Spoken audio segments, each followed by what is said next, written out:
Let's see some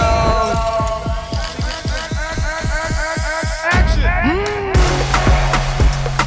Comedy, indie, sci-fi, we got it all. This would actually be such a good place for a party. Where's the after party? Why didn't you come to me first? No te lo pierdas. You don't want to miss this. Hi, everyone, and welcome to the 42nd Miami Film Festival. I'm Lauren Cohen, the Director of Programming, and I am so excited to welcome you to this very special live awards chatter podcast recording with Jason Isaacs. Are you guys excited? Did you watch the finale? Okay, so we're gonna talk about Jason's entire incredible career, but we are also gonna talk about The White Lotus, and there will be spoilers. So if you haven't seen the most incredible finale of season 3, close your ears during that part. We are so excited to be honoring Jason Isaacs today and to have him here for a live awards chatter podcast. He has had such an incredible career. You know him from movies like The Patriot, The Death of Stalin, Mass, Peter Pan, the Harry Potter series, Lucius Malfoy, the best character in the Harry Potter series in my opinion, and of course as Timothy Ratliff in the current 3rd season of The White Lotus. He's absolutely incredible. We're so excited for tonight's conversation. So to kick off tonight's conversation, please join me in welcoming the Hollywood Reporter's Scott Feinberg.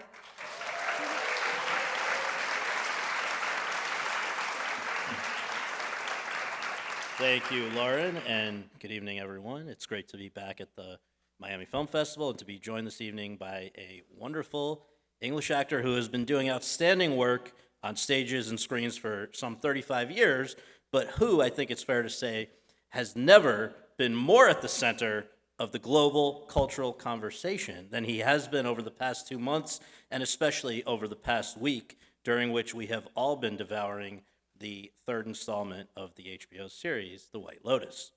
Tonight we will, as you've just heard, of course, talk about The White Lotus, but we will first talk about this actor's roller coaster journey to it. A journey that has also passed through Angels in America on the London stage, TV series including Brotherhood in the OA, and films ranging from Armageddon to The Death of Stalin to the Harry Potter series. Along the way, he has been nominated for a Golden Globe, a BAFTA TV award, and an International Emmy Award. And for The White Lotus, he is now very much in contention for a Primetime Emmy Award. So we have a lot to talk about. I'm excited to get into it with him. Would you please join me in welcoming the recipient of the 2025 Miami Film Festival's Precious Gem Award for one-of-a-kind artists whose contributions to film and television are lasting and unforgettable. His certainly are. Please welcome Mr. Jason Isaacs.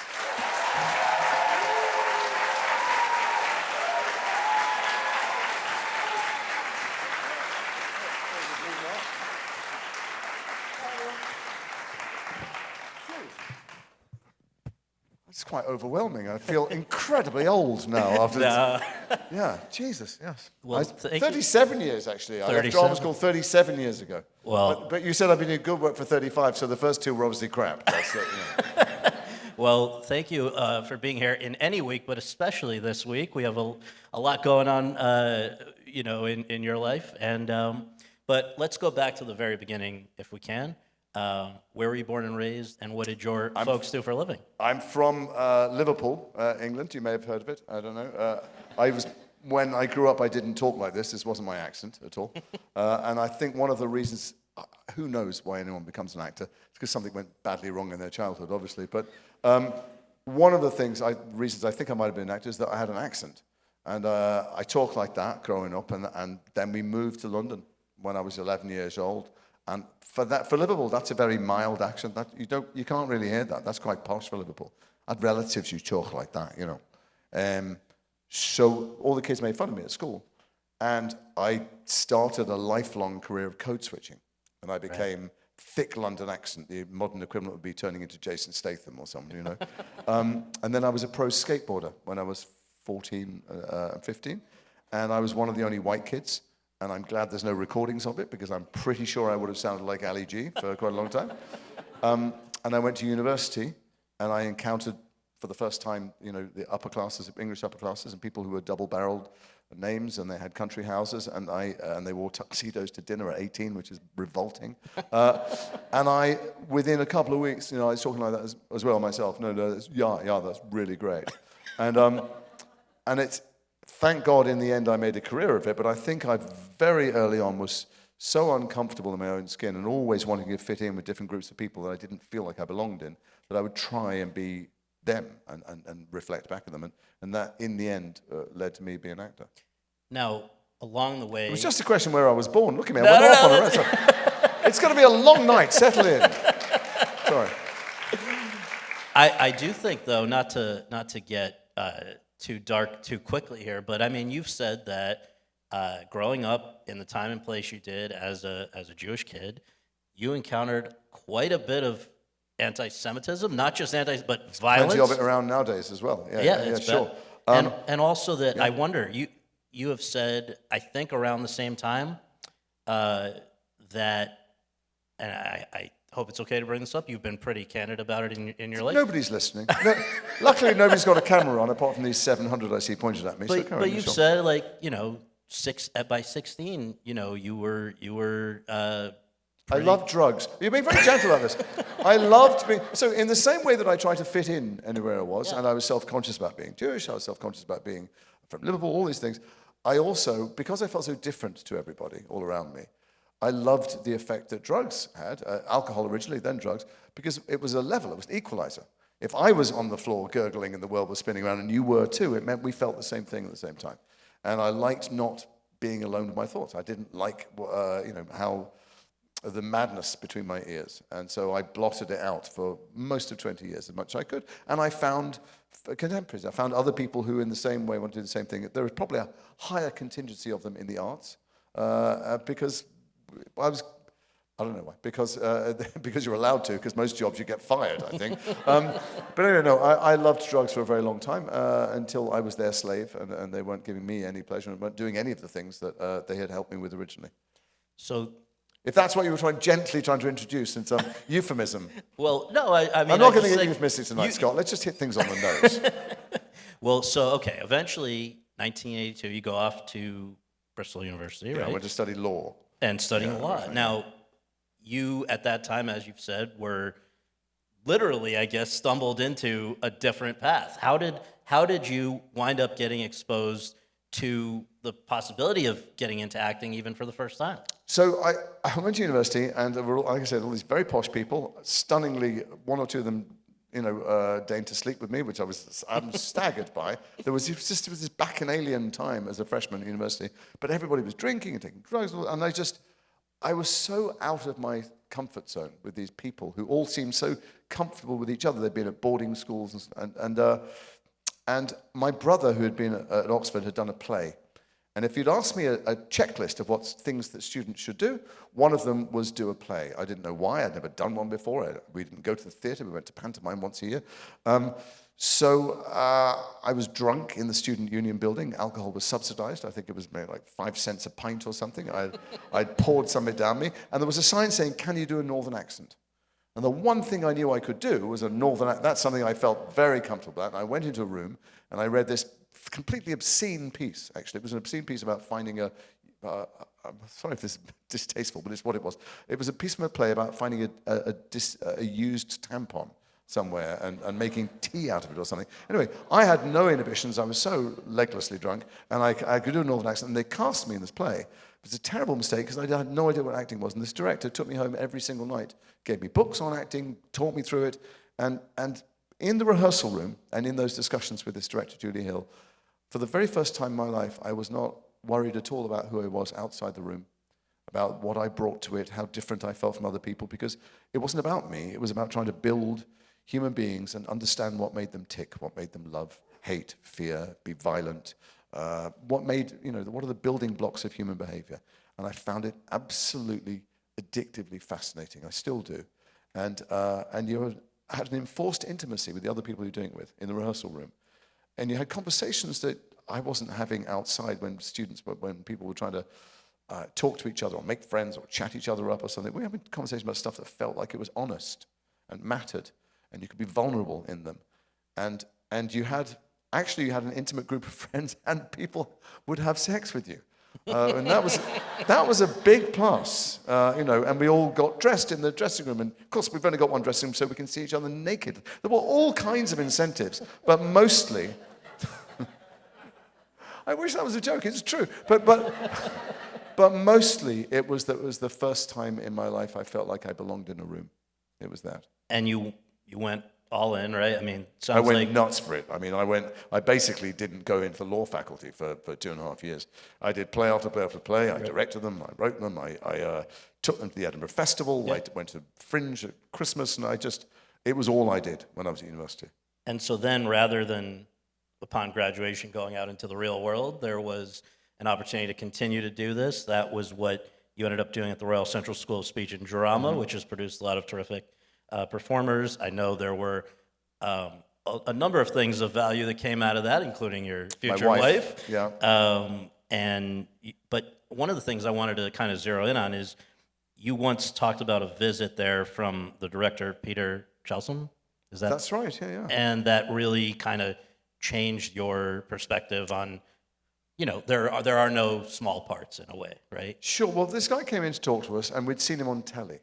And, we at the time, it was inconceivable to us that we'd ever actually get a job. And this guy talked to us, and he'd been one of us. He'd come from this place, and we'd seen him in things, which it made it feel like a possibility that there might be a life beyond it. I thought I was just extending my student life. I didn't think it would actually ever really work as an actor, because those people must have come from a different gene pool, those people that you see on screen. And he said, he said lots of things that landed, but one he said, look around you, look at the people on your left and on your right.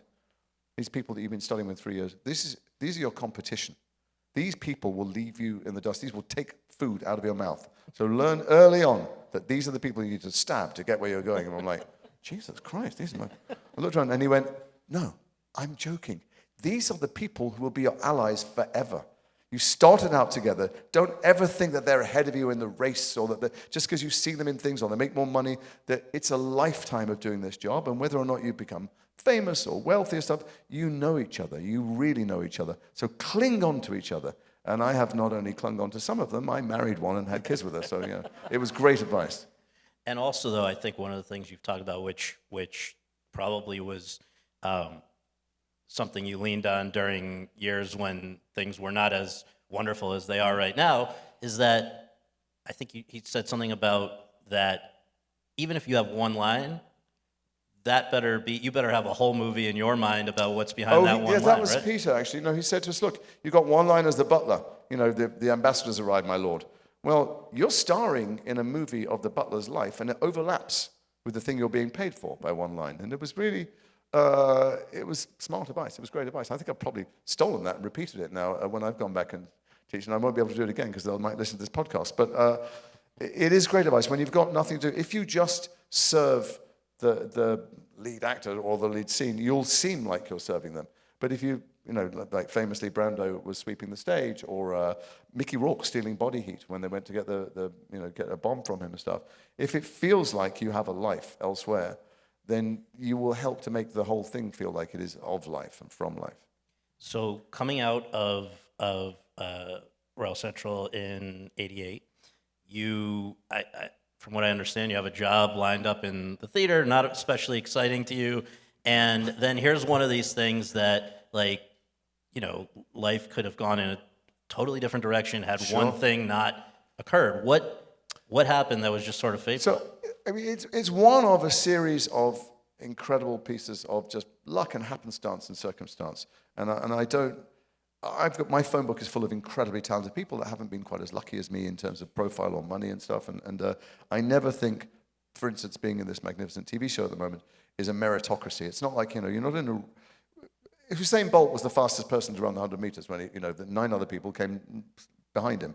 Acting, any of the arts, even when it comes to things like awards, there's no such thing as someone better than someone else. You just got to be lucky. This was the first of many pieces of luck. I dropped in at my agent's office because I thought that's the kind of thing you were meant to do. No, I've never done it again. You're really not meant to do that. They hate it. And I had a job in the theatre, and I dropped in at my new agent, Roxanne's office, and while she was talking to me, she got a phone call, and she put it on speakerphone.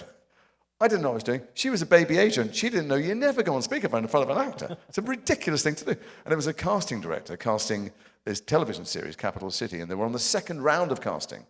And they'd already seen her clients. And the casting director said, well, have you got anyone else? Because we haven't cast all the parts yet. And I was going frantically gesturing, going, and she said, she covered the phone, she went, you've got the job. And I went, I know, but I've never even met a casting director. She went, yes, no, I've taken on a guy from drama school, Jason, I don't know if you saw him, Jason Isaacs, And they went, is he good? And I went, and she went, yeah, no, he's very good. And she went, is he Scottish? And I went, no. And gestured, and I had been to the Edinburgh Festival lots of times, and I'm very good at accents, I say, modestly not. And she went, I think there's some Scottish connection, maybe, possibly a family thing. And I went in to meet this person, and I got the job in the television series, and it ran for 2 years, and it was an amazing education because I was a small part in it, but I watched wonderful actors. It was the same film crew, because the British film industry was in the toilet at the time, who'd made Star Wars. So there were really magnificent craftsmen everywhere. And I remember phoning the director of the play I was meant to go and do in Liverpool and say, look, I've got a lot of debt. I'm a student. I've been offered a part on television. I know I'm signed a contract to come to do this play, but, and she went, go and do it. But if you get famous, come back and do a play for me. And I hope to fuck she's not listening now. That's all. So it's been almost 40 years. I never paid it back. No. Well, that was... But anyway, let me tell you another one, because it won't come up in your thing. Yeah. I did a play, I was doing Angels in America, so we jumped forward in the timeline, and I did a workshop, because I was invited to do a workshop at the National with Ian McKellen and Jude Law and Janet McTeer and a bunch of wonderful actors on a Shakespeare play. And I'd been offered something by the National. I can't remember for the life of me what it was, but it was something very worthy with, Hessian and Sackler, like, I don't know, Chekhov or Ibsen or something. It was the kind of thing you think you ought to do. And an actor dropped out of a film. Patrick Malahide, wonderful British actor, dropped out of a film called Dragonheart, but they'd already made his costumes. So they were looking for someone who had exactly the same size head and shoes and waist and all this stuff. And I'm one of the few misshapen members of Equity that fit the bill. And they offered me this part, and I thought, I don't know if I should do this or not. I mean, it's second villain from the left, and I've got a lovely lead part in the National, following up after Angels in America, and I was doing the workshop with Ian, sitting in the canteen. It's kind of confused, and he came over and he said, you're all right, darling, what's going on? You look a bit down in the dumps. And I said, well, I've just been offered this thing, Ian, I don't know, it's like a small bit part villain in a film, but I've got a wonderful Chekhov thing. He said, can I give you some advice? And I said, yeah. And he said, if I had my time again, he said, I'm very well known in the theatres. I've done every single, Shakespeare and all the classics, he said, and I can't afford to service my fucking Minnie. He said, if I had my time again, I would play every single aristocrat and butler and moustache-twirling villain I could. And so I took the job. and that was my first Hollywood film. And if Patrick Malahide hadn't had the same size head as me, and Ian hadn't come over in the canteen, I Who knows where you'd be? Prancing around in tweed at the National even now. Okay, so just to connect the dots, that first break through the agent to the casting director, that was Capital City. That's 89 to 90.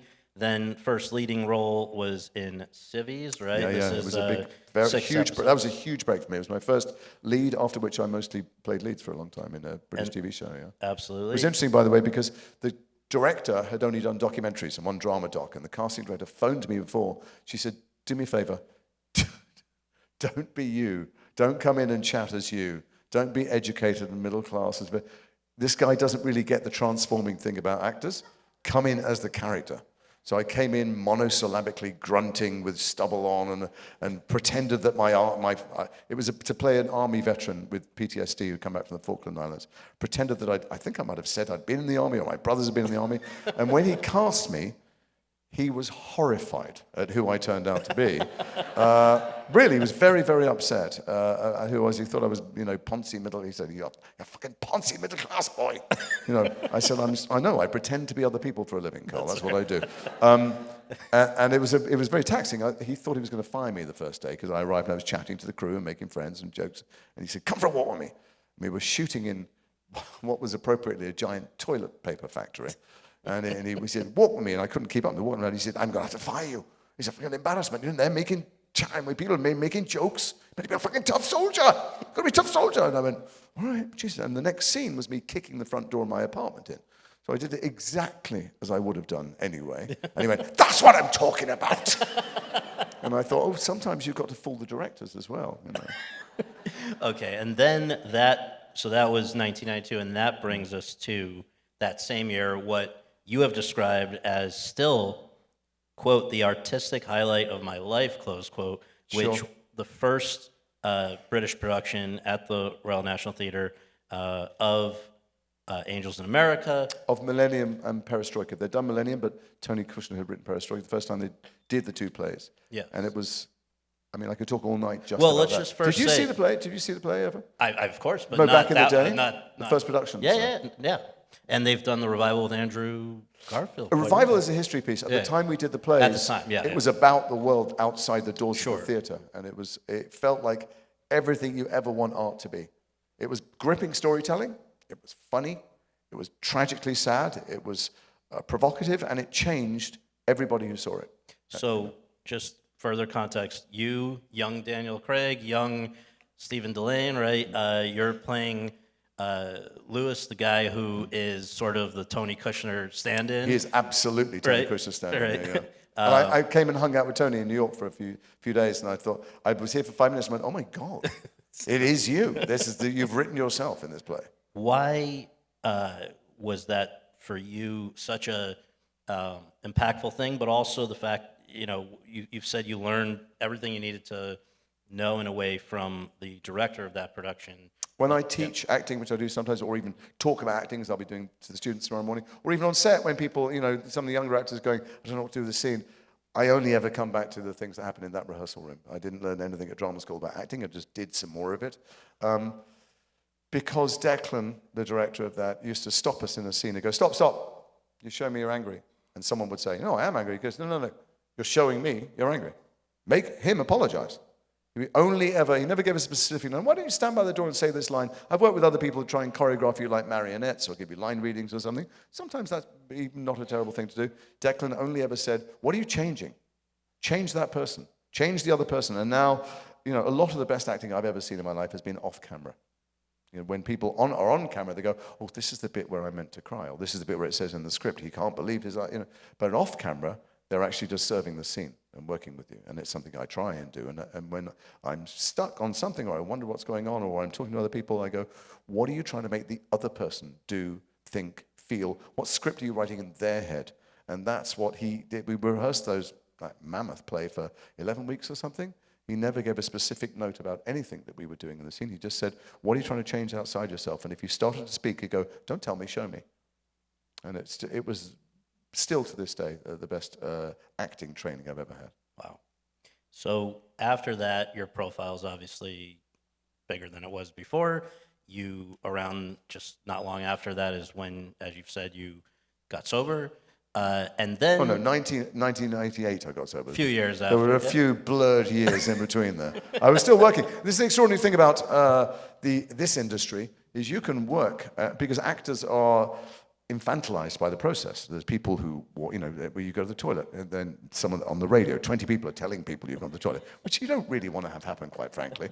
But they fetch everything for you, and at first, when you're a young actor, you think it's because you're special, and you realize it's because they think you're a moron, and you're not going to find your way back from the toilets to the trailer, or you might not turn up. And so, as long as you do the thing in front of the camera, you can really be behaving hideously dysfunctionally, either to yourself or to other people. So I've seen some terrible behavior. I'm sure you've witnessed or heard about it too. But you can't stop this thing rolling. That it's a very expensive day anytime you're filming somewhere. And so bad behavior is indulged and then becomes further indulged. So there were many years when I was working, I wasn't behaving poorly to other people, I hope, but I was out of my head, and the performances, frankly, are just as good. And I was worried. I've seen Tony Hopkins talk about this, being terrified of getting sober because you thought, well, maybe I won't be able to do it anymore. Maybe the madness I bring to the character is what's interesting. And of course, it's nonsense. You actually connect far better with other human beings when you're not obliterating your mind. Well, and coincidentally or not, it was also in 1998 that your film career really seems to have started. There are so many, but I'm going to pick and choose. I know, you jumped over Event Horizon, End of the Affair, Soldier, whatever, you know, yeah, Well, a bunch of films. So no, fine. It was my first big break in America. Was The Patriot. Sure. Yeah, sure. Well, but even before that, I want to mention a few others. There was a pretty huge introduction to what it's like to work on a Hollywood scale with Armageddon. Yeah. I mean, I very nearly wasn't in it because I was about to do a little British comedy or Northern Irish comedy called Divorcing Jack, and I had 6 months before I'd gone to Hollywood and done the rounds of meetings with people. You do all these general meetings with people, and you leave every room and you think, oh my God, they really love me. and the agent calls and how was it? And I go, I mean, I don't want to get too big for my boots, but I'm being clear some shelf space. Some scripts will be arriving any minute. I'm going to say a truckload, and nothing happens. And you get loved and yes to death. And I'd done that round of meetings with people, and I'd gone back, and my career had carried on in England. And then 6 months later, I'm about to start. I've been rehearsing in Northern Ireland for a week, and the phone rings, 2 o'clock in the morning. I'm about to start shooting at 7 o'clock in the morning. And I go, hey, Jason, it's Tony. And I got Fred and Bert and Myra and Janie and Tom on the line. I go, sorry, who is this? They go, you remember, I'm not your agent, but I was looking after you when you came to Hollywood? And I go, right, yeah, hello. It's 2 o'clock in the morning here. I know, but I couldn't wait. I got people from Disney and people from the casting office here. Fantastic news. Michael Bay wants you to be in Armageddon. And I go, oh my God, who is that? And what is that? You know, and they go, you remember you went in for the space movie and you said, I told you there was no script? You said, I want to read the script, and they said there wasn't one, and then you went there early, and you got to read the thing, and I went, yeah, vaguely. And they said, well, they want you to play, like, Tom. And I went, right, who's that? And they went, we have no idea. And I went, well, is it a good part? Well, it's one of the astronauts. And you get to go up in the vomit comet, you're going to do training and stuff. And I said, well, that's fantastic. I mean, the only thing is, it starts on Tuesday. And I went, well, guys, you know, you've called me. I'm about to start a film in the morning. You let us handle that. And I went, there's no handling it. And they went, Jason, listen to us. This is a Bruce Willis project. And I went, guys, this is a David Thewlis project. It doesn't make any difference. I'm a professional actor. And they went, we'll call you back. And I went, don't call me back. It's now 2:30 in the morning. It's fine. So 3 days later, they offered me the part of Quincy, who's a guy, and it was 8 days' work over 6 months. That's all it was. And just to say, this is a scientist who actually does save the Yes, and he is the smartest man on the planet, and he's got one scene, basically, in which he talks, and 2 other scenes he has a line. So the agents go, you should do it, because they'll pay for you to live here for 6 months. You do other meetings. So on my very first day, I do the one scene in which I speak, and Michael Bay goes, hey! So first of all, I did the take, and he was a long way away, and he goes, hey, what is that, theater training? Like right across set, and I absolutely shat myself, obviously, thinking I'm going to be fired. I'm clearly declaiming all over the place. And I went, sorry? And my voice shot up, 5 octaves. And he goes, is that what they teach you in theater school? And I thought, oh my God, this is my worst nightmare. And I scurry over to him, and I go, was that terrible? He goes, no, it was awesome. He goes, Bruce Willis was visiting the set. He had not been to the set yet. And Mike goes, do you see that, Bruce? Like, I was talking to him. He's like, you know, he's a skateboard guy. He's like a skateboard. And I go, action. You're like a total fucking science dude. And I'm like, right. So that's good then. And Bruce goes, it's acting. And Mike goes, yeah, awesome. He goes, do we have you for the run of the picture? And I said, well, I'm technically here for 6 months or something, but I mean, I'm just working 8 days. No. He goes, no, we'll have you in. I'm going to give you a clipboard. We'll put you next to Billy Bob. We'll throw you a line here and there. And I went, oh, great, thanks. So I know the film is magnificent, and it was interesting watching the way Michael directs. It's a very special, kinetic thing. But I was a featured extra for 6 months, and they threw a line every now and again to these many wonderful actors, and we were like fish at a fish farm as we went, I'll have it. I remember thinking, this is the low point of my career. I was playing the smartest man on the planet, as Billy Bob explained to the astronauts what they were going to do, and I was holding a papier-mâché asteroid on a stick, thinking, I'm not sure the smartest man on the planet would be doing this. Will I ever work again, is what I was thinking. Well, here we are, so I guess it worked out. You know. I love, it's one of those movies that you don't want to think too much about because it can fall apart a little bit. No, Have you heard? It's brilliant. Affleck. I've heard his commentary, it's superb, yeah. Just the brief version is, why would you train oil drillers to be astronauts instead of teach astronauts how to drill?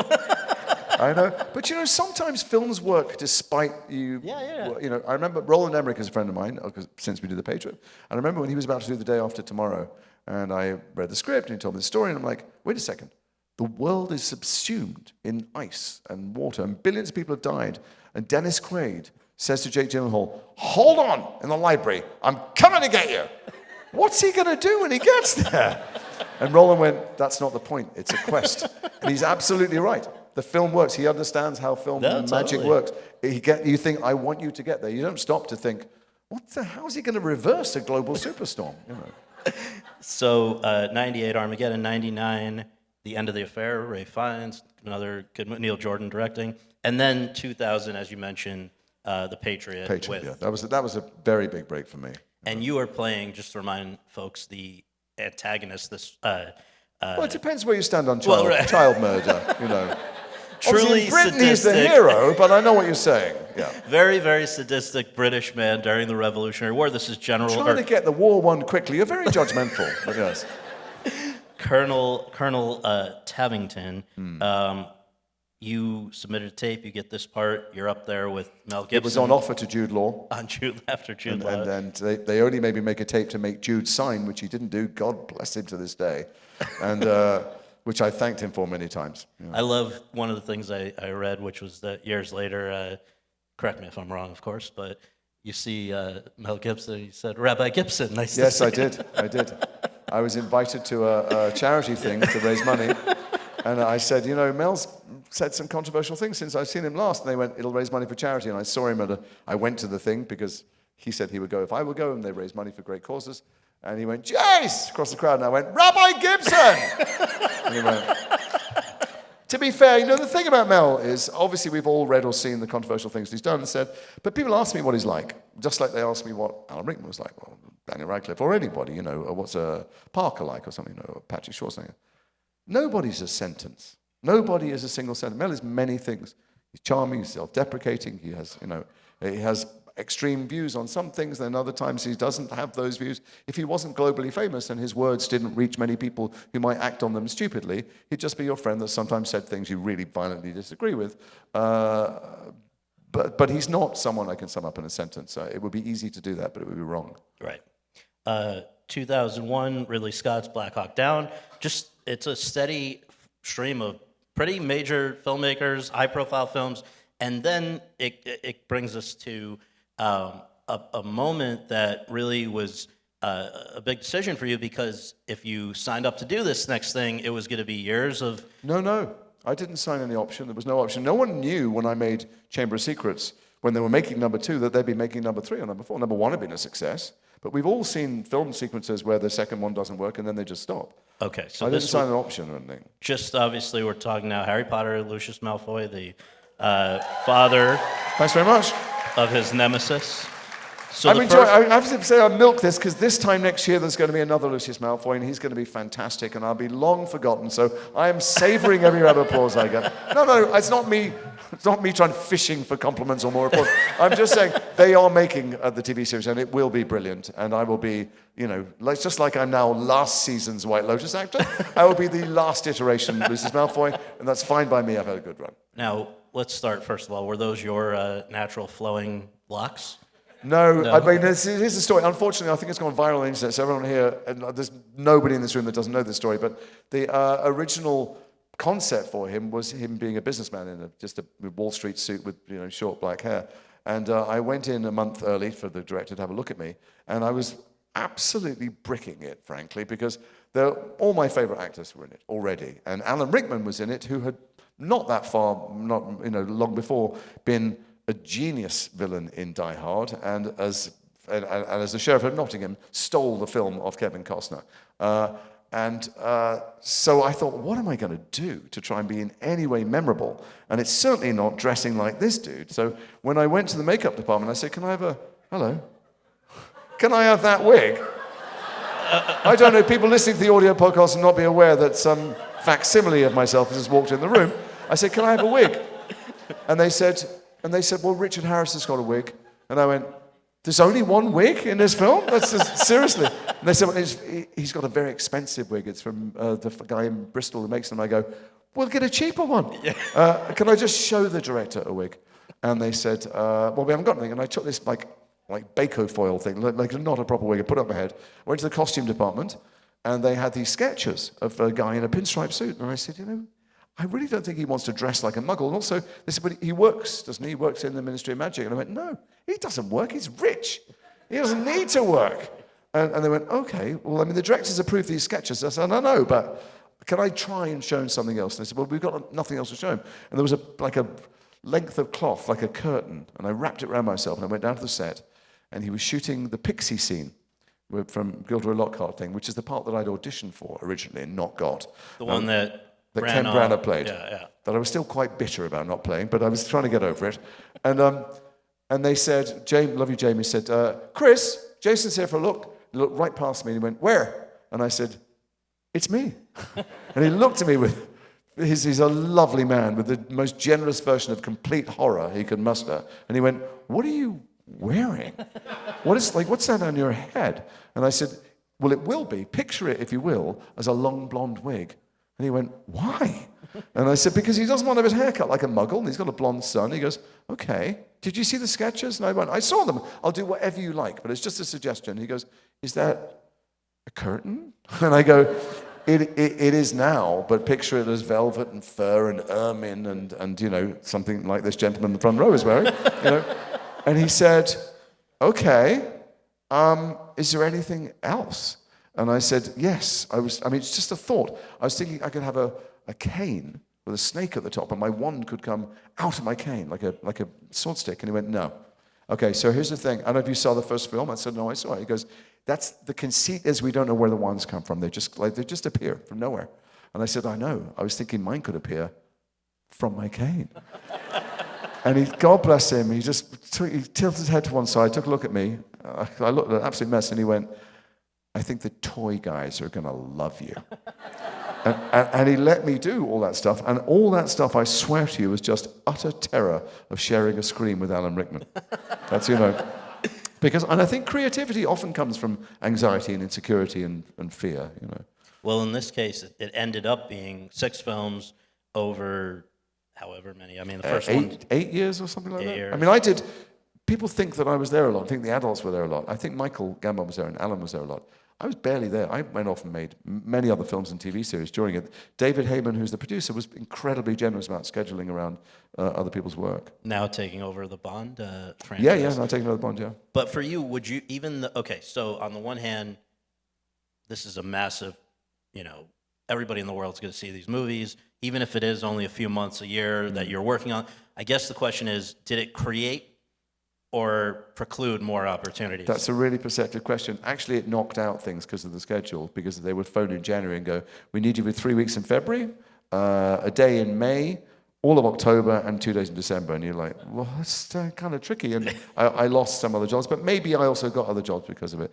But it's funny, people talk about Harry Potter, this word franchise comes up, which always makes me slightly, I find repulsed by it, because franchises to me are burgers and coffee shops. These are beautiful stories that really matter to people. And although it was on a big scale, it was incredibly creative. You could improvise, you could make things up. I know the books are gospel and people knew whether it was a semicolon or an ellipsis, but actually, still you were allowed to make things up and make it cinematic instead. And it felt to me no different from when I was doing plays at the Edinburgh Festival. I mean, my job wasn't being in a franchise. My job was trying to explain to the audience why Draco was such a little shit at school, because he came from a loveless home, and I came from a long, unbroken chain of loveless parenting. And to play that popinjay and that racist, I mean, it might be magical, but the parallels are pretty transparent, for someone who doesn't think that muggles should mix blood with wizards and someone who's trying to make Hogwarts great again. And I just... I think that as much as it was fantastical, I always take the acting incredibly seriously. And when Rafe was around bullying me as Voldemort and humiliating me and snapping my wand at my table, which felt like being castrated in front of my family, it was heartbreaking and humiliating and stuff. And I don't know how to phone a performance in, really, and that it felt like serious acting. It didn't feel like we were in something silly. Well, when you're so doing many great talented people a part of were mixed in there, along with the young people who Tom Felton says you were to this day he thinks of you as a really important mentor and person in his life. So he's an important person in my life. He's a lovely boy, but man now. But Dave, they didn't take the kids. They didn't treat the kids like kids. David Yates, who directed many of them from the fifth one onwards, would ask them what they thought. What do you think? If you give ownership to an actor, they perform better always. I've had a few directors in my life. I'm jumping around. You don't want to do this, but I remember arriving on the set of the OA, having been cast overnight because they filmed with someone else for a week. And I was a last-minute replacement after a week shooting, and I raced from England to New York, and I went to Grand Central Station. I'd never met any of them, never met Zal or Britt before. I was on the set. It was a huge day for them, the biggest part of their budget. And I said, look, I've just got one question about Hap. And I asked a question, and Zal said, you know the guy much better than me. What do you think? And it's the most beautiful, generous piece of direction. I've had it a couple of times. Rodrigo Garcia said that to me once as well. And I watched David Yates do that to the kids and do that to all the actors in Harry Potter. And when you take ownership and you're given ownership, it's not because there's a dysfunction at the top and that there's anarchy. It's because actors, when they fill up the 99% of the iceberg from the inside themselves, the 1% that's visible to the audience will always be believable, I think. So as you mentioned, you were doing many other things in between these. Have I tired you out? Sorry, the lady just for the people listening, doing the signing has left. I'm possibly in a huff. I don't know. Anyway, sorry. Was it the swearing? I don't know. Sorry. So in between the various Harry Potters, among the things that were going on, there was a Peter Pan movie that was supposed to be massive. You were Captain that was a Hook. huge thing in my career. I mean, a huge turning point in my career. Sorry, I interrupted you. No, just that. I mean, I think this is probably where you're going, but sometimes, there were people that probably thought that was going to be a Harry Potter type thing. They really did, yeah. Right? And wasn't. But it was a massive. You're so nice. You're trying to be kind. It was a phenomenal flop. It lost an enormous fortune, and it really badly affected everybody's career, all the adults' career involved. It's a brilliant film, maybe one of the best films I've ever been in. It's had a life afterwards where people adore it, and it's a staple in many people's households. When I go, as I do sometimes, to conventions, people come actually often dressed in full Harry Potter gear, and what they want is a picture of Captain Hook when they see that it's there. But at the time, it didn't catch at the box office, and what it did. But you're right, during it, because it was multiple studios, were arriving, trying to fill my head with this stuff that you hear in Hollywood all the time, like, you're never going to turn right on a plane again, and you should know who your friends are now, kid, because, there'll be a bunch of new friends around. Trying to make me feel like my life will be different when, and I think I was already aware and sober that my life was passing, this was my life, and that you should never be waiting for the event when the new, better life shiny life is going to arrive. But it was lucky that I had that preparation because it was a catastrophic flop. And PJ, I thought, was a genius while we were making it, and I still think he's a genius, but it badly affected my career so badly, I could not get a walk-on in Fast and Furious 19. I had nothing. Couldn't get dinner theater, anything. And so I did a couple of episodes of The West Wing. I think I did an Entourage. And in those days, you were a film actor. I had this giant part in a giant studio film, and I was getting my head filled full of this nonsense hot air that I was going to be some giant film star, and I couldn't get arrested. And so I was told that you're going to have to degrade yourself and do television. And it was a big difference in those days, a seismic difference between television. And I was offered the pilot of Brotherhood.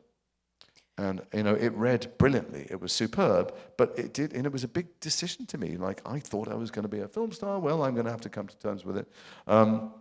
And it was the best thing that ever happened to me. It was a brilliant series. It won a Peabody Award. There were multiple layered characters, and it introduced me to the world of telling long-form stories on television, which was so rewarding.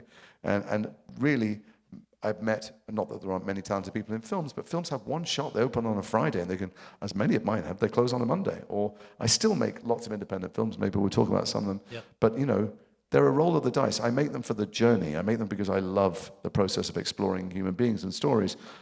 But it's not how to make a living, and it's not how to, you don't know if anyone's ever going to see them. I've been to Sundance and all the film festivals many times with films that didn't sell. I think they're brilliant. But, and that's even in this period. So anyway, I did Brotherhood, No. And that Brotherhood turned into a TV series, which turned into a TV career. Well, Brotherhood, just briefly, if people need a reminder, they want to go check it out. Irish-American gangster, sort of brain damaged in the course of being beaten, who How returned. dare you? No, it's true. Yeah, it's true. Can I tell you how that came returns- about? I wonder if I should tell this story in public. Oh my God, this could get me in trouble. Well, back to his No, Rhode no, Island it's- town, yeah, just no, as no, his no. brother. I'll tell you when we get off. Sorry. Everyone switch their phones off, and I'll tell you afterwards. And so I go.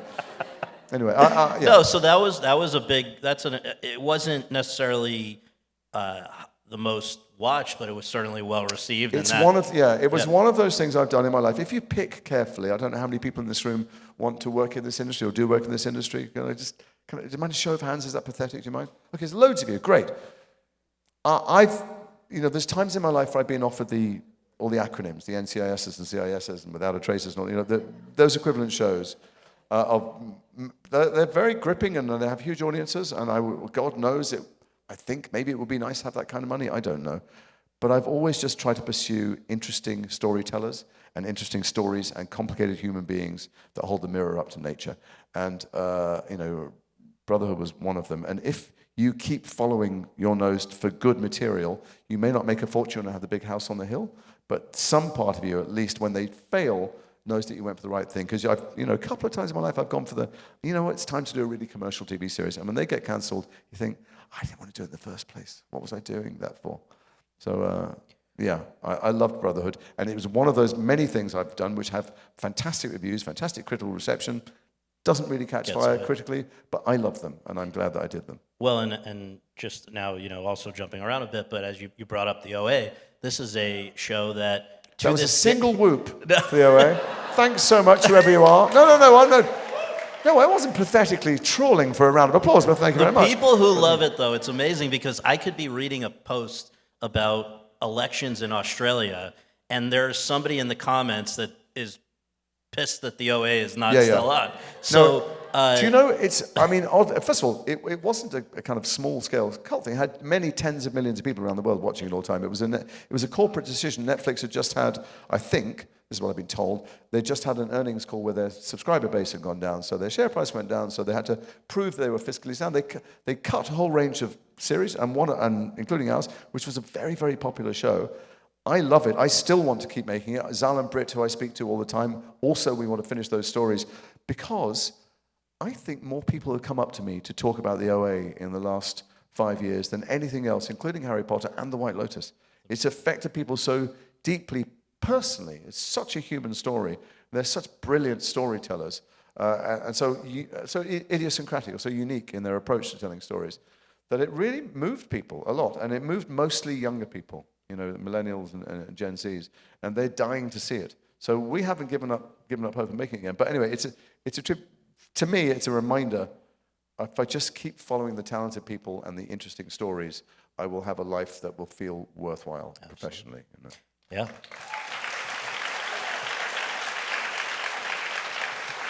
There have been more things than we're going to have time to stop and talk about, so I'm just going to list a few en route to the final ones that we're going to really dive into. But just along the way, if people haven't seen them, these are worth seeking out. There was a movie in 2008 that also got under the radar of a lot of people that I think was very interesting and good, and a passion project I know of yours called Good, which is you and Viggo Mortensen. It was originally, you literally, wrote a check to keep this movie alive at one point. Anyway, that's one. It's a longer story, but yes, I was an EP on it, and I believed in making it. Yeah. That's a smaller movie. There's large-scale movies. Paul Greengrass's Green Zone in 2010. You've got David Ayer's Fury with Brad Pitt in 2014. On and on. But one that we're gonna just have to stop and talk about briefly. Anybody who has seen this is gonna perk up. Is The Death of Stalin, which was in 2017. Really. You know what's funny? The people who haven't seen it. Lots of people think that it's a serious film because they don't realize, because the title puts you off. They don't think, my God, it's about the death of Russia. Who the fuck wants to watch that? It's one of the funniest things you'll ever see in your life because Armando Iannucci is a genius. Yeah. And you were surrounded by really comedy incredible gods. Oh my God, I was so intimidated. The irony about that film is between cut and action, I was just overwhelmed and intimidated and fetching people coffee and really, standing at their feet. And God, they were so generous. Michael Palin would walk me through and talk me through every Monty Python film, an episode. And Jeffrey Tambor would talk me through every episode of Larry Sanders and Arrested Development. And Steve would talk me through, Tarantino's films. And then they say action, and I would grab them by the balls and slap them around the face and pull them by the hair and stuff. And then they go cut, and I go, can I get you a cup of tea? Yes, there were all my heroes in there, and it was very, very hard to keep a straight face. I've never been so close to breaking. Oh Armando Iannucci, who also did Veep. I guess, was there improv on Encouraged? There wasn't. It feels like the whole film was improvised, and there wasn't. I remember I improvised 2 bits, and it felt, I said, hey, how about I do this here? And I realized, oh, wait a second. Nobody else is saying that stuff. And it stayed in the film. And when we then did press all over America and England and stuff, and Armando and I would be, a couple of times we did Q&As, and the audience would go, is it improvised? I go, it's not improvised at all, actually. It's all scripted. If you like. And Armando go, well, you did have 2 lines in there. He never forgot, which were the bits that I got. Right. He's a very generous director, but it was an amazing experience. And by the way, the parallels to watching Trump's White House and some of the other strongmen around the world are terrifying in that what we're doing is a grotesque satire, and yet you turn on the television and watch the news and you go, wait, I've seen that scene. That's from Death of Stalin. Size and scale just all over the place here. You've got a Star Trek Discovery on CBS. You've got Hotel Mumbai, a 2018 film. You have Mass, a really terrific little indie that was just an acting showcase with. Well, that's another one that people are put off from seeing because they think it's a serious subject, and wrongly, I think. Marketing is so important for films, particularly independent films. That's why I'm always out on the soapbox talking about things. But people thought it was about school shootings or mass killings or something, and that it would be depressing because there's strong emotions in it. But actually, it's an unbelievably uplifting film about the power of forgiveness. About how if you carry hatred in your heart and you don't let it go, you're just poisoning yourself, not someone else. And people leave with tears of joy and belief in hope in the in human race and the possibility of redemption in it. And I found it at the time we didn't manage to persuade enough people to see that. Although it won a bunch of awards, we all won awards and it was nominated for lots of stuff. I wish more people had seen it because although it's 4 people sitting in a room talking, I know it sounds absolutely gripping, doesn't it? But it is. It's one of the best things I've ever been in, I've ever read. You, Martha Plimpton, Ann Dowd, and Reed Birney. Yeah, great. All right. That's why I'm an actor. I'm an actor to make things like Mass. And so I like it when lots of people see it because it means other people will make more things like that. That's great. In the last year or 2, there's been Archie, where you played. I know you say it's not Cary Grant because this is the guy who. I played Cary Grant at home. Right. Yeah. Archibald Leach is who he really was. This was a interesting limited series. You've got The Salt Path, a film that is premiered at Toronto and is playing at this festival. Oh, is it? Yes, it is. What? Has anybody here seen it? Yeah. It's literally nobody. Okay, great. That's good. You and Gillian Anderson, Marianne Elliott, who's until now been in the theater. All right, but I know we've and 2 other films coming out, by the way. Words of War are coming out here, and Juliet and Romeo are coming out here in quick succession. I've got 3 films coming out like London Buses. You've been waiting forever. Perfect. But anyway, you want to talk about White Lotus? We've built up the anticipation as much as we can. I don't want people to start throwing things at me for not getting to it yet. So here we are, Timothy Ratliff, wealthy North Carolina businessman. Thanks so much. On vacation in Thailand with his wife and 3 kids. When he learns that the FBI is eyeing him for some misbehavior, and he begins spiraling. This is the 3rd installment of The White Lotus. Had you watched the prior 2 installments before coming to this one? Well, there's the version I told Mike White and Dave Bernard, the producer, and then there's the truth. Right. Only during COVID, I was always washing up when my wife and kids were watching television, and they watched White Lotus without me because when I tried to watch, I join in episode 4 or 5, and they went, no, Dad, you've got to watch from the beginning, which meant keep watching up. So I didn't see the first season. Then when the second season came around, it was no longer COVID, but the kids were home because they study abroad, and they were very excited to sit down. I sat down, and they went, get out, you haven't seen the first season. So I was banned from watching it, and then I auditioned for this part. I'm not too proud to audition for anything ever if it's something I'd like to do.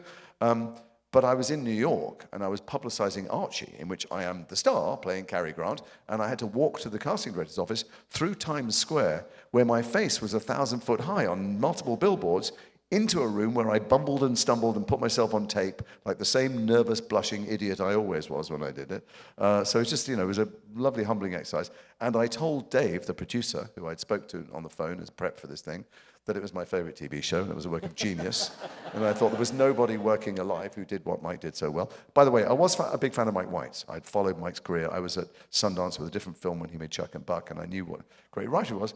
But no, I'd not seen a frame of it. And then when I got the job, of course, I watched it all in quick succession in a day and realized I'd been telling the truth without knowing it. So it is fantastic. He is an extraordinary writer, but I lied my arse off. Well, and he's also very democratic, it turns out, because as you, lowercase d democratic, because as you mentioned, not only did everybody audition, right, but there was... I don't think everybody auditioned. I don't think Parker auditioned. Okay, she Not might sure. have gotten... All right, so largely democratic, Yeah. but everybody got, from Everyone what I paid the understand, same. paid the same, credited, alphabetical order, all of that. He puts together these huge ensembles with great actors. And what I want to ask you to just talk about... By the way, I wasn't the first choice for that job either, just if there's anyone's out here thinking, For White Lotus? Yeah, not at all. Who was... I know who turned it down. Who? No, that's not Come on, at appropriate this to say. point, No. that's their mess up, not yours. It's not appropriate. I don't talk about jobs that I did, that I turned down that other people did either. It's not the way, it's just a showbiz rule we all have in the little all right. secret showbiz club. But anyway, I'm just saying that, when it looks like my life is shiny and perfect from the outside, there are so many cracks in it, I can't tell you. Okay, so Mike White, though, writes and directs every single one of Everything. these himself. It's There's remarkable. no writer's room. I'm glad you mentioned that he directs it because he doesn't get credit for the directing because the writing, rightfully people talk about that he imagines this world, but it wouldn't be 1% as good if he wasn't the person on set creating the right kind of atmosphere for people to feel that they can improvise or find different layers of humanity or do those unpredictable shards of, reveal those unpredictable directions that people take when they're interacting with each other that most directors would not be expecting or looking for or encouraging. He's a remarkable director. Do you know what made Mike think of you for this? I do know what they looked at, yeah. Dave saw Death of Stalin on a plane, which makes no sense. And then they looked at The Great. I did a little part in The Great because I know Tony, and I did... How either of those made them think I was right for Timothy Ratcliffe, I have no idea. Whatever drugs they were on worked, and I'm thrilled. But ours is not to reason why. Maybe I was cheaper than everybody else. I don't know. So you and your co-stars... And by the way, it wasn't that I wasn't going to take the part. Of course, I would always have taken the part because it's White Lotus. But I was worried about it, and I wasn't sure whether I should. And I spoke to Mike about it because the guy's out of his head on drugs for a long time. But just to preface this, so you're given at the outset all the all the scripts for the whole season. Everybody knows the whole season. Even though he might tinker with them as you go along, you have the storyline. Yeah, basically. no, I knew what the storyline was. And your concern was that for the first 5 or 6 episodes, he's not a particularly demonstrative person. I mean, he's never really demonstrative. He does a lot in episode 8, him that he tries to, kill more. But he's thinking, he's thinking from the right from the beginning. I mean, it escalates. It's incremental. That was something Mike and I worked on together. So it got worse and worse till it was very clear not only that he was going to go to prison, but there was going to be no money for any of the Ratliffs. The house would go, the cars would go. That was dialogue we worked on together. So it was clear it was a total abyss, apocalypse for them. But then. So my brother's a psychiatrist, and I asked him about lorazepam. I said, what happens if you start chugging lorazepam? And he went, well, you fall asleep. And I went, that's not really going to be that gripping on television. What happens if you're not asleep? And he went, and then you're falling asleep. Yeah. And I went, okay, but if you're not falling asleep, he goes, then you don't really care about anything. And I go, Jeff, you stay a psychiatrist, I'll be the actor. That's all useless. And I phoned Mike, and I said, Mike, I don't know that the audience are going to get the torrent in his head that he wants to kill himself, then the shame, reputational damage, and whether he thinks bit by bit any of his family can cope with it, and all the billion thoughts that he's trying to extinguish with the drugs. I might just look like somebody who's basically out of it. And he went, no, you won't. And I'm thinking, yeah, you're saying that, but if it's boring, you'll just cut away from me, and I'll be the guy. So anyway, I struggled with how I was going to show that the drugs weren't working.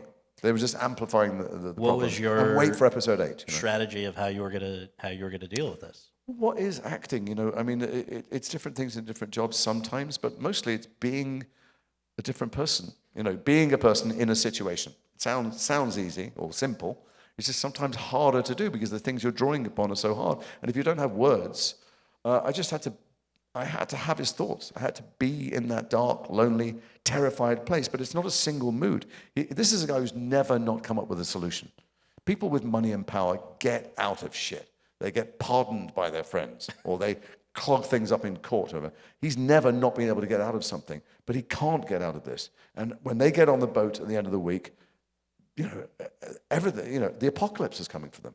And so I just had to be thinking everything he's thinking as much as possible, feeling everything he's feeling, trying to obliterate it with drugs, feel that the drugs, all they're doing is blurring things and spinning things. But my brain is still fighting through it, looking for a solution, and the best solution seems to me to die because I can't come up with one. And then the monk says to me, dying's great.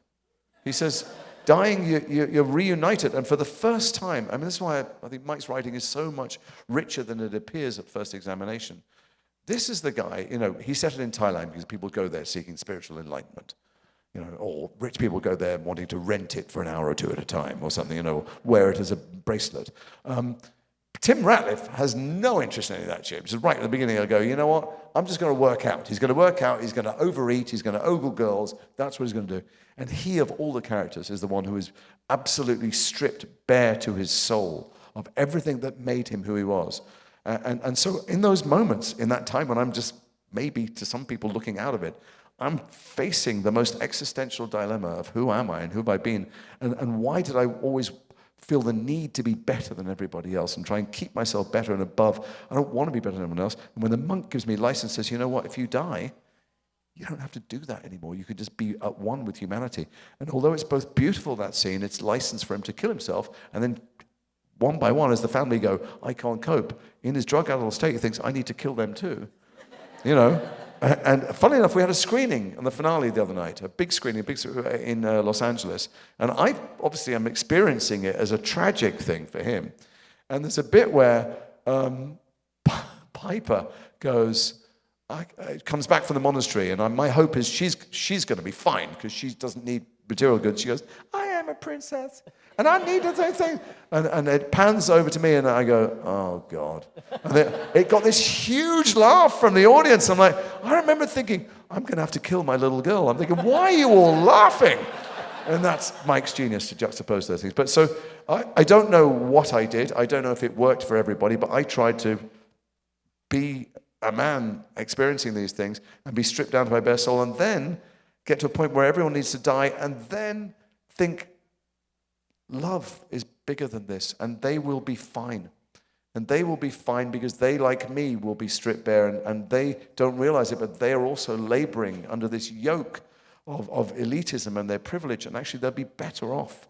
And then Lockie, I don't know, there's a whole series. It's a fucking roller coaster, you guys. But how did I do it? I don't really know. What did Frank Zappa say? I mean, it's like, talking about acting is like dancing about architecture. I don't know. I don't know what it is.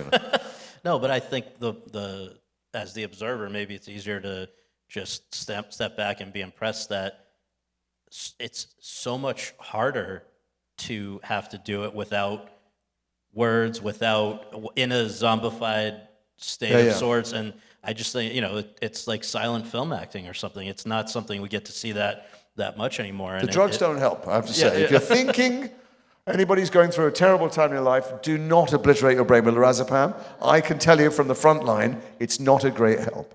Well, so every time you're, popping pills there, what actually were you? Lorazepam. No, I can't. Sugar pills. You're nuts. That's what I would have done 25 years ago. Yeah. No. I was the little sugar pills, although believe me, after 30, you go to sugar. Also, I wanted to dry swallow them all. Yeah. I didn't want to take a drink of water. I didn't want any comfort in his life. I wanted him to be in pain, always, in terrible pain.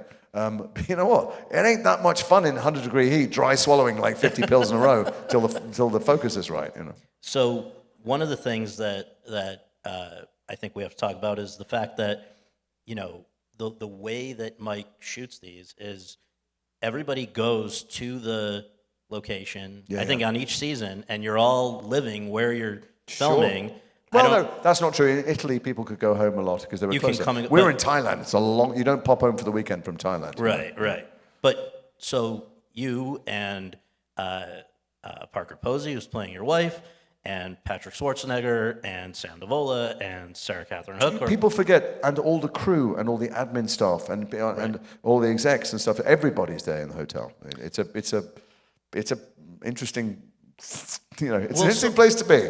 Well, so I mean, but let's talk about that because it's been alluded to a little bit, but that is. I saw stuff on the internet. I mean, the thing is, people think that we had a holiday. Well, it is in a place that people go for a week-long holiday. But when they do that week-long holiday, they go in the sea and they go in the spa. And we're in makeup and costume all the time. We're working in a place with lights on for 15 hours a day, and they close the door and you switch the air conditioning off because you can't hear the noise of it. And, it's hot, and it was so hot that if you had gone on holiday, you might have thought, let's leave and go somewhere else. It was, and I didn't want, in one of the 8 billion interviews we're all giving all the time, I didn't want people to think we were away on a holiday. It was a very intense experience. And because there's so many of us there, and you're all in each other's business, breakfast, lunch, and supper and stuff, and you naturally, like you do at summer camp or when you go away working, you make some people you're more friendly with. You like you go to college, you make friends with some people at the beginning, and you go, actually, I'm more like your kind of person. So I alluded to, and I said it's part summer camp and part Lord of the Flies, and there were friendships made and broken. There were romances. There were all these things, but I wasn't. No one should try and read into the actors because I'm talking about hair and makeup and accountancy and the camera department and the people who worked in the hotel. There's all those things, but the notion, all these fantastic amateur Sherlock Holmeses online, they go, because someone posted that picture, and because that person's in this, I've extrapolated from that they murdered their child. No, they're all complete. I read everything on the internet. I've literally read every word ever published on the internet since it started. And nobody is anywhere near guessing what's going on. But also, it's indiscreet and inappropriate for us to talk about these things. They're none of anybody's business. The actors all had a very special experience together, and we all text each other every day, and there's a lot of love there. So anyone hoping to dig in there and expose fissures is going to have a very sad and frustrating time. Over that, if that's where you're going, Scott. No. Over that amount of time, though, you do really, I would imagine, learn, especially with the other actors, what you share and don't share in common in terms of approach. Sure. And I found that, the person who you might have more screen time with than anybody, Parker Posey, right? Actually, no, we didn't have that much stuff together, Parker and I. I guess at all the He's dinners. by himself. Tim. I mean, I didn't have that much acting with most people because Tim is just lonely. He's terrified. He can't share with anybody else what he's going through. So there's a scene or two with Parker where she says she can't cope with it. I have a scene with each one of my children when they say they can't cope with it. And then I'm isolated. I felt isolated as Tim, not as Jason when I was there, but I felt isolated a lot. But I guess even so, all right, she though you found has a totally different way of working than you. Is that what I understood from just in terms of how you get into a scene or get out of it or whatever? Well, she's playing a very different part. She's not having a terrible time. Parker was, and knew her part in the piece was to be hilarious, and she has become a meme all over the world because she's brilliant at doing the thing. I'm having an existential crisis, and they don't connect as husband and wife. So, she's got a different way of working, but everybody's got a different way of working. There's no actor that way. Walton's got a different way. Walton was unbelievably intense when he was being Rick and was enormously good fun when he wasn't, So everyone's got a different way of working. My kids and I bonded enormously right at the beginning because when we arrived in the first place where we filmed, we were all given, because we had to take the whole resort over, they had all these giant villas, and they were empty, so they gave it to the older actors. So I had this insane billionaire's mansion with a butler, and a separate villa with a bedroom in it, and a full-size swimming pool with pagodas and stuff. And I got there and went, oh my God, I am the Aga Khan, And I FaceTimed everyone, look where I'm staying, but actually it was really lonely. And Parker was in with the women, with Michelle and Carrie and Leslie.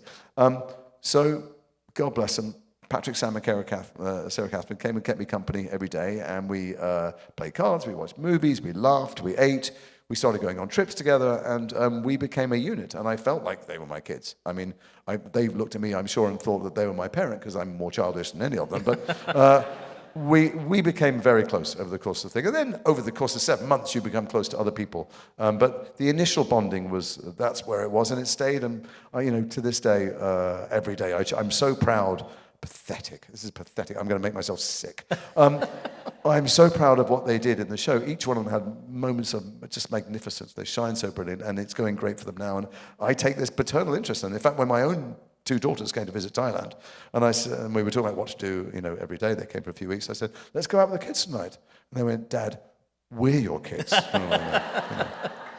So at the end of the shoot, you go home, however long it is before Mike puts it together and has cuts.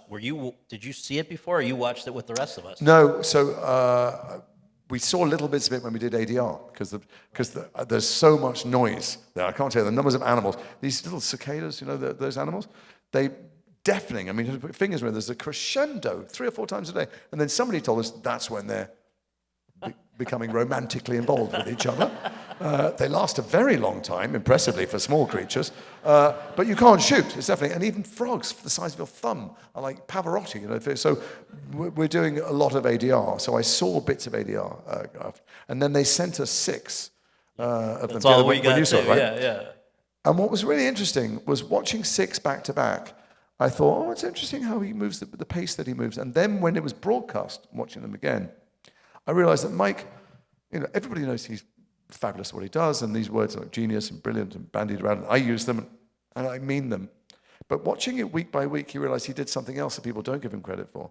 He wrote perfectly for the form of weekly television. If to best appreciate it, you should have a week between each episode. And that's when you realize he's reprising scenes and reprising moments and reminding you of things. Like Dickens, who wrote serialized in the newspaper. So when you watch it back to back, it's still great. But when you watch it week to week, you go, this is a man who knows exactly what he's doing. When people write a perfect play, so for instance, I didn't think the screen adaptation of Angels in America really worked because it's a play. And Mike writes ideally for the form. And it's not like he doesn't get a lot of credit anyway, but I'm so in awe of him. I want him to get even more credit for the things he doesn't get credit for. Well, but so you got your 6, you watched them, but then you were obviously the first thing when you watch 6 is all of us went, where the fuck is that scene? Because everybody, they all came in at about 90 minutes and he cut them down to an hour.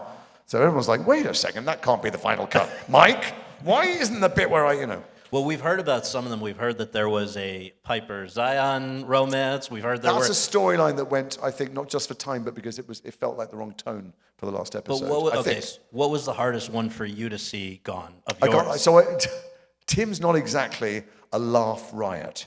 and I had a big laugh cut, which bothered me. And then I also had a line right at the beginning. It's only a line. I mean, other people lost a lot more, but when we first arrived, I wanted the audience to understand that we're slumming it staying at the White Lotus. That, just by staying in a hotel with other people, as opposed to our own mansion and with our own staff. This is why Victoria ignores those trashy women who come to the table to talk to her. She doesn't want these people in her orbit. I want people to know that we normally fly private. So when Fabian, the brilliant Christian Friedel, says to me, how was your journey? And I think I said, I get the rhyme a bit long, something like, a long flight, but, flew commercial, saved the planet.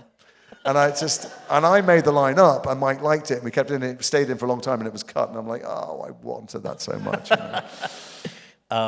Watching the rollout of it week by week and the cultural conversation, just to remind, not that you need it, but just for everybody, there's the memes and the... Amazing. It was amazing to There's see. stuff about the Duke stuff. There's the oh my God, the penis Duke stuff. There's all the different things that Boy, you had was I waiting for that hand job to come and knock my penis off the front pages, I can't tell you. I mean, let's see, the accents, the people had thoughts on everything. Oh my God. So I'm an insomniac, also traveling backwards and forwards, constantly promoting this thing. I'm awake anyway and on planes. So I do read the internet, I do read all the comments. And there were millions of people going, he doesn't sound Southern at all. My uncle's from Texas, he sounds Australian. I've played Australians 5 times in a film, okay? I know what Australian is, you morons. And the thing is, Durham, North Carolina is not just a place with its own particular accent, but within Durham, North Carolina, there are certain subcultures, the blue-blooded subculture, old money. And also within that, there are people like Tim who wants to sound like his grandfather sounded because he wants to be connected with a legacy where there are statues. There's probably a wing at Duke University with the Ratliff name on it. Not anymore. And certainly won't be one with the Isaacs name on it. Anyway, and so it's a very specific thing, and I've said it before, but just in case you haven't heard it, in the Durham accent, I had Liz Himmelstein, who's one of the world's great dialect coaches, break it down phonetically with me from a couple of politicians and people that we found there. And there are two vowel sounds. One is a diphthong, which is a combined vowel, which is the O sound. People enjoy Parker when she goes, Piper, no! But also, the O sound is a very unusual sound for the South. You don't get it anywhere else. And so when I say I know and I'm going there and I'm so in love with you, that is an English vowel sound. Like, I'll have a glass of Coke, I know. That's the O diphthong, and the other sound is the O. So Americans say I've got, I'm not, and if you're a certain kind of Durham, North Carolina, you say got and not, which is odd. And so all those people who were kindly sharing their opinions with me can stuff them back up inside themselves and happily make love to themselves.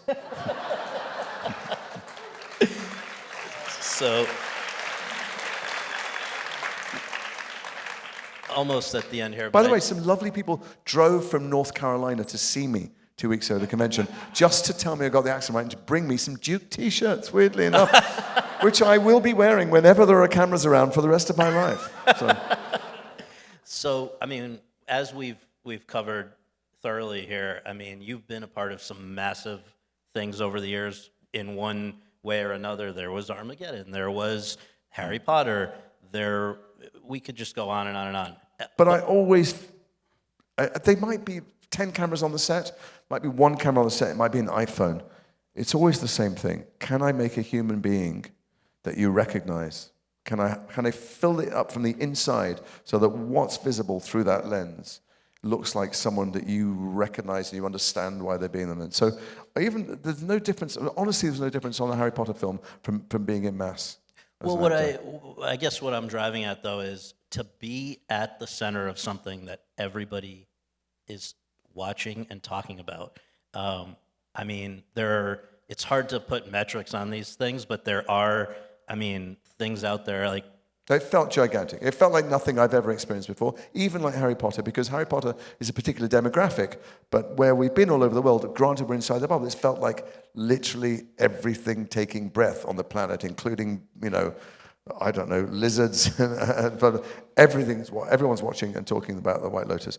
But can I tell you that for me, who likes to be invisible and anonymous, I get the subway every day or the tube in London, I go to the supermarket, I like watching people, I like listening to people. Some people become actors, I don't know, maybe because they want to be better than or separate. Ratliff, when they want to buy the big house on the hill, the wall around them. I want to be in and of human beings. So I felt it, I've loved being part of it, but it's over now. And even today, I felt I was recognized much less at the airport than I was yesterday, and which was less than the day before, which is exactly how I like it. Because I don't think, I wear makeup and put on voices for a living, and I don't want to feel different or special or be given status, I want to be of the world and not apart from it. So if the question is, what was it like? It was really weird and wonderful, and I'm kind of glad it's over. Yeah, there you go. Well, we're going to make you feel special one last time because we are now going to bring back the programming director of the Miami Film Festival, Lauren Cohen, to handle some hardware. Thank you so much for being here and doing this. Thanks, Scott. Thank you. Much, Scott. That was an incredible conversation, and we are so excited to be honoring Jason Isaacs tonight. He's had so many incredible films, Hotel Mumbai, a show that I love, Awake. Yes, I'm glad we have Awake fans Thank you, here. both of you. The Salt Path playing here at the film festival. I saw it at the Toronto Film Festival, and it just broke my heart, but is absolutely incredible. The Death of Stalin, Mass, which also broke my heart, only to give me a totally new outlook on life by the end, which was absolutely incredible. If you haven't seen Mass, you please check it out. The OA, Peter Pan, Lucius Malfoy, and I think we take it for granted that that's an iconic role, but it's iconic because Jason made it iconic. And it is such a special performance. It means so much to Harry Potter fans. And your career is absolutely incredible. And then I'm just getting started. Let's remind them of that. Just getting started. And then Timothy Ratliff, and just the look in your eyes when, whether it's listening to the monk talk about death or whether it's, hearing your daughter say that she can't live without organic food and therefore you have to kill her. You said Which that is you- fair. Which is fair. I mean, I get it. But you said you don't know if what you did with Timothy, you're not sure if it worked for everyone. I think I could speak on behalf of the audience to say that it worked for everyone. And not only did it work, you deserve an Emmy nomination and win for that performance. So on behalf of Miami Film Festival, I'm so proud to present you with our Precious Gem Award.